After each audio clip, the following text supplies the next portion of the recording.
Hi, I'm Kerri Bartruff reporting for The Breeze. I'm here at the JMU Fencing Team's practice. Now, while many of us can recognize the sport of fencing, not many people know how to play or even what the rules are.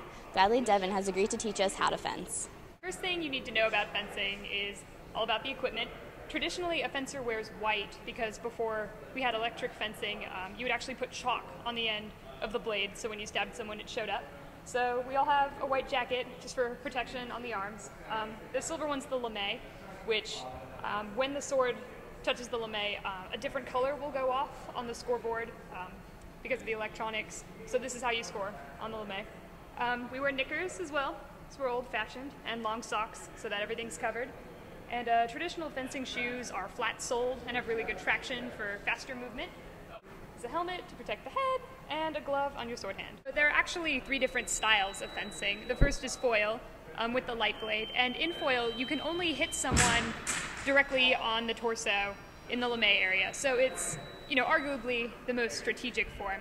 There's also saber, where you can hit with the entire length of the blade, and you can hit not only on the torso but also on the arms and the head. And saber is usually the most aggressive of the styles. The matches go the fastest. And then the third style is épée, with the heaviest blade. And épée is the most similar to real sword fighting because you can hit someone absolutely anywhere and it still counts as a point. So the basic fencing stance, you want to stand with your dominant side, so you're right-handed, I'm left-handed. Stick that foot forward, toe facing forward. And then about shoulder width apart, take your other foot and make an L. About this. Then you have to bend down really low so that you've got less target area, you're harder to hit. Make sure your shoulders are parallel to your knees, and that way you don't mess up your back, as awkward as it feels. Keep your arm out, point it at your opponent, anywhere crazy. And there should be about the length of, I guess you'd be able to squish an orange there.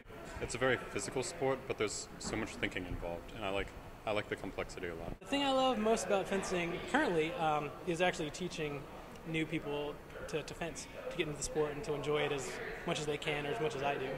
If you want to learn how to lunge, you basically extend your arm first and then just kick out your front foot and then come back. So you can just lunge at me if you feel like it. Oh no! It is very tactical. There are a lot of sports where you make some plays and there's strategy behind it, but not nearly as much as this, where you have to adapt every single second of the match and be physical with it as well. So there's athleticism and there's intelligence required in it. I like the sportsmanship aspect to it. It's kind of old-fashioned, like you're not allowed to turn your back on an opponent. You have to shake everybody's hand or else you get carded and thrown out of tournaments. So not something that you see every day, so it's just a lot of fun, off-kilter experience. For more information about the JMU Club Fencing Team, come to their practices Monday through Thursday from 7 to 9 in the auxiliary gym and memorial. This has been Kerri Bartruff reporting for The Breeze.